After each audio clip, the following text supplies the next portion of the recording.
Do you have clothes that you never wear, dishes that you rarely, if ever, use, or things that you want to do but you keep putting off? For years, that was me, saving everything for later. But one day I was decluttering some stuff and I realized that later rarely comes. And I looked at it and I asked myself, girl, why are you doing this to yourself? I saw so clearly that that one action was standing between the life that I wanted to live and the woman that I wanted to be and the things that I was actually doing to make that a reality. And I decided no more. So if you're in that place where you have a vision for your stuff and your life that you have been saving for later, today we're talking about how to recognize and let go of that mindset so that you can clear your space and change your life.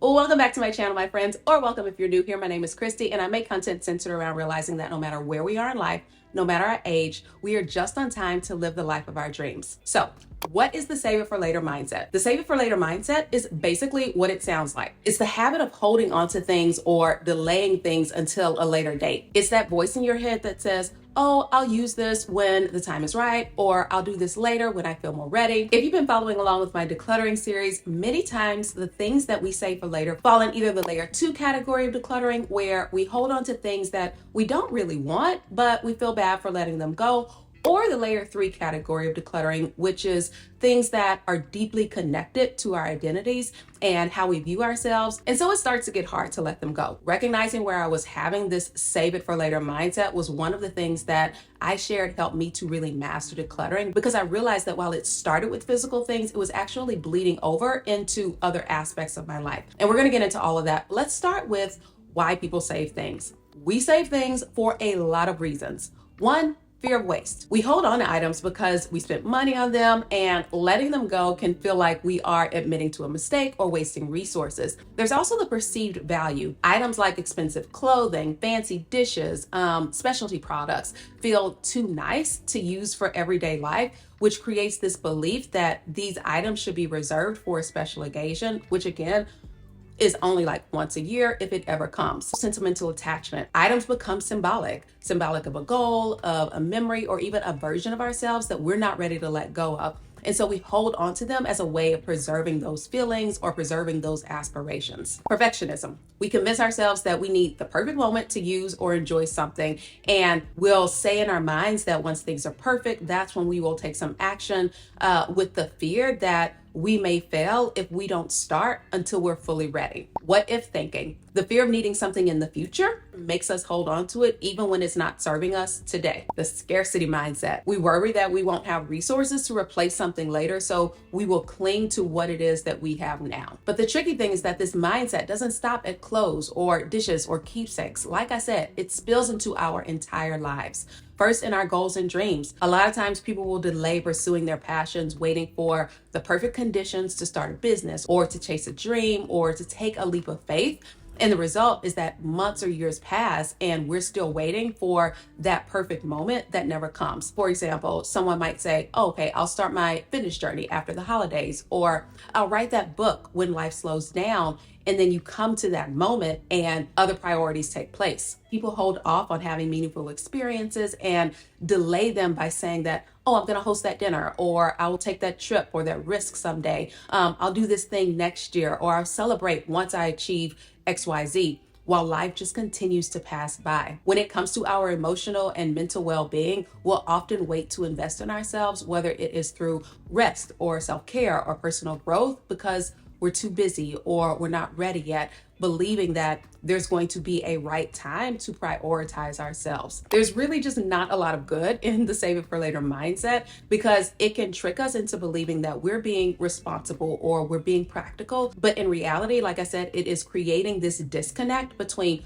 who we are working to be and who we currently are. It robs us of the chance to fully embrace in the present and the possibilities and the joy that are available today. It feels harmless at first, but then over time, it comes with some significant costs that are both tangible and intangible. There's the emotional cost. It creates an emotional burden. All of the things that we keep represent a decision that we are postponing, which adds to mental clutter. It can also lead to feelings of guilt and regret.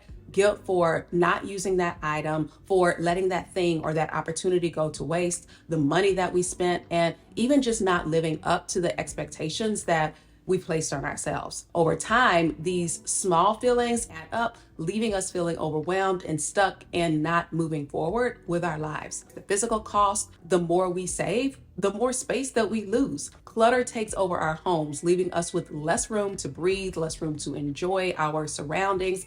And physical clutter also creates stress. There are a lot of studies that have shown that living in a cluttered space can make us feel anxious and less focused. There's also the opportunity cost. When we save things for later, it often means that we are missing out on joy in the present moment. Those special dishes that you never use, again, those clothes that you never wear, the dreams that you never pursue, all because you are waiting for the perfect moment, the perfect opportunity. And the truth is, by holding on to these things for some undefined someday, you're trading the opportunity to enjoy that right now. We have a financial cost where when we keep things that we don't use or buy things that we don't need because we think that they're going to be useful someday, that cost adds up. Think about all of the money tied up to things that aren't actively enriching your life. Plus, holding on to what ifs can stop us from investing in the things that align with who it is that we are right now. And then we also have a relationship cost. Clutter and saving things for later can strain relationships and can create tension between family members, especially if other people in your house don't share that same attachment to saved items. So how do we break free from the save it for later mindset? To get over it, the key is recognizing this habit and taking intentional steps to let go of later so that you can start living your life right now. We have to start with a shift in how we view our things and how we view our time.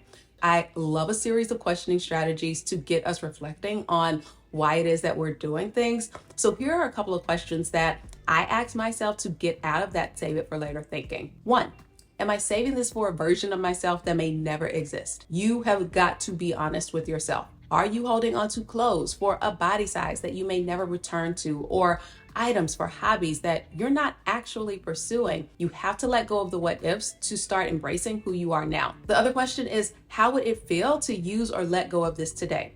I want you to imagine yourself wearing the outfit, using the fancy dishes, or burning that candle. Does it bring you a sense of joy when you're thinking about it, or is letting it go a better option? Now that you've asked yourself those questions, I want you to reframe the narrative. I found that by saving things for later, I was subconsciously telling myself that I wasn't special enough right now, or that I didn't deserve to be happy or to enjoy that thing right now. And instead of saying, I'll save this for later, try telling yourself, I deserve to enjoy my life right now. Holding on to something for the future does not add value to your life today, but using it does. If it's something that you can't use until a later date, I'll go back to my clothes example. Maybe it's clothes that you can't fit, but you're actively working to lose weight. How can you still make today special?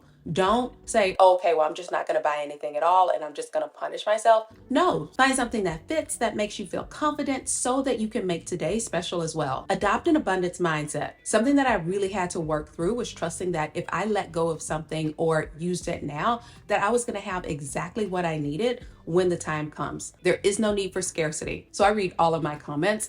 And someone mentioned that they had lost weight, but they were still holding on to the bigger clothes just in case that they got back into that size. That too is a scarcity mindset. You cannot live in abundance while also holding on to things out of fear. So don't hold on to things out of fear. Taking action is the best way to break free from the save it for later mindset. So I want to give you some tools that have helped me and that you can immediately implement today. 1, use the special things right now in our house. Unless there are things that really are for a specific holiday, like Christmas decorations, we use all of the things that we have and want to use right now. That's something that my husband has always been good at. And when I started doing it, my happiness factor shot through the roof. Now I always feel special because I am treating myself special on an everyday basis. Wear the outfit. Stop waiting for the perfect occasion to wear the fancy dress or the shoes that you love. Make today that special occasion. If you want to eat dinner in your prom dress, girl, I'm not holding you back. You got some candles you ain't been using? Light the expensive candle and enjoy the atmosphere that it creates. Use the fancy dishes. Make an ordinary meal feel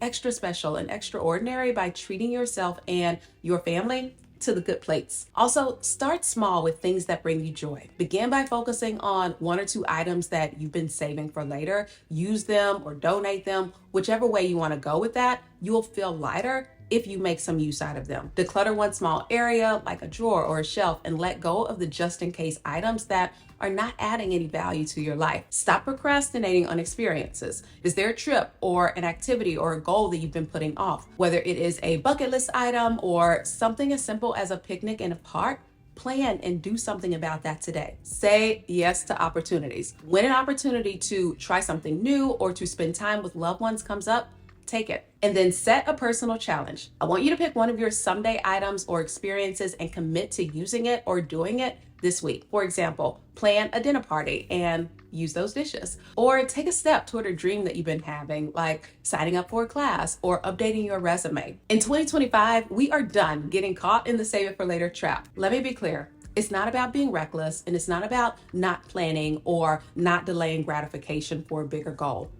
Those things are necessary, but it's about recognizing that every day is special and that we, right now, where we are special. Through understanding that, we can prioritize joy and connection in the present moment. The life that you are waiting for is happening right now, so live it. I want you to let me know in the comments what is something that you're gonna stop saving for later and start enjoying today. If you enjoyed this video, please give it a like and share it with somebody else who deserves to recognize how special they are. Also, if you're not subscribed, what are you doing? I'm gonna need you to jump on that. Alrighty guys, I love you and I'll see you in my next. Mwah.